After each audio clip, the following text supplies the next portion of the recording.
Alright, Tano, with lover, SKG.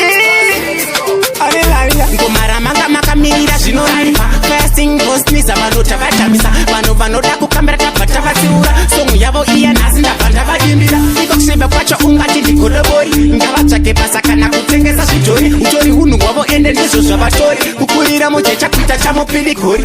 Mabhera kare ndazviona muri kusvibika. Kuita senge fanika mbudzi yarasika. Ndanga ndiri kure hona ndabva ndangosvika. Uchida kuziva zvizereterera korasi. Seiko chida kunwa bhiya randiri kunwa. Seiko chida kuputa magandinoputa. Seiko chida kukambira nyama dzavanhu vane mari dzavo uchiziva uri tsuro remubvuku. Seiko chida kunwa bhiya randiri kunwa. Seiko chida kuputa magandinoputa. Seiko chida kukambira nyama dzavanhu vane mari dzavo uchiziva uri tsuro remubvuku. Paya ndakakutuma kunotenga chamba. Wakambobhaizira uchida kuramba. Pawakazobvuma chakadzoka chashota. Apa hapo beba futi wanga kwatoputa. Unogara uchiti mukadzi wangu akasimba. Unochita senge uchamupa yako mimba. Maje ndakakubata ndinokubvambura kukusiya iwe wakasikasika. Dzinomoshongorotsa padzonomosvozorodza. Mwana wako chaye augone kumoshongorotsa. Go faster kurumidza pandinonogera shungwa ndinokupapadza. Seiko chida kunwa bhiya randiri kunwa. Seiko chida kuputa magandinoputa. Seiko chida kukambira nyama dzavanhu vane mari dzavo uchiziva uri tsuro remubvuku. Seiko chida kunwa bhiya randiri kunwa. Seiko chida kuputa magandinoputa. Seiko chida kukambira nyama dzavanhu vane mari dzavo uchiziva uri tsuro remubvuku. Ngomara manga makamirira zvinoraipa. Fasting post ni zavanota vatamisa. Vanhu vanoda kukambira tabva tavatsiura. Song yavo iya nhasi ndabva ndavadimbira. Iko kusviba kwacho ungati ndigodobori. Ngavatsvake basa kana kutengesa zvidhori. Utori hunhu hwavo ende ndizvo zvavatori. Kukurira mujecha kuita chamupirikori. Mabhera kare ndazviona muri kusvibika. Kuita senge fanika mbudzi yarasika. Ndanga ndiri kure hona ndabva ndangosvika. Uchida kuziva zvizereterera korasi.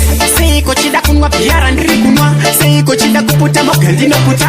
Seiko chida kukambira nyama dzavanhu vane mari dzavo uchiziva uri tsuro remubvuku. Seiko chida kunwa bhiya randiri kunwa. Seiko chida kuputa magandinoputa. Seiko chida kukambira nyama dzavanhu vane mari dzavo uchiziva uri tsuro remubvuku. Paya ndakakutuma kunotenga chamba. Wakambobhaizira uchida kuramba. Pawakazobvuma chakadzoka chashota. Apa hapo beba futi wanga kwatoputa. Unogara uchiti mukadzi wangu akasimba. Unochita senge uchamupa yako mimba. Maje ndakakubata ndinokubvambura kukusiya iwe wakasikasika. Dzinomoshongorotsa padzonomosvozorodza. Mwana wako chaye augone kumoshongorotsa. Go faster kurumidza pandinonogera shungwa ndinokupapadza. Seiko chida kunwa bhiya randiri kunwa. Seiko chida kuputa magandinoputa. Seiko chida kukambira nyama dzavanhu vane mari dzavo uchiziva uri tsuro remubvuku. Seiko chida kunwa bhiya randiri kunwa. Seiko chida kuputa magandinoputa.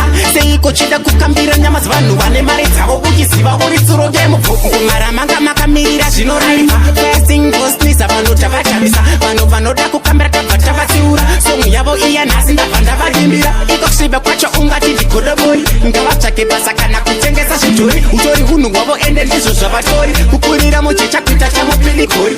Mabhera kare ndazviona muri kusvibika. Kuita senge fanika mbudzi yarasika. Ndanga ndiri kure hona ndabva ndangosvika. Uchida kuziva zvizereterera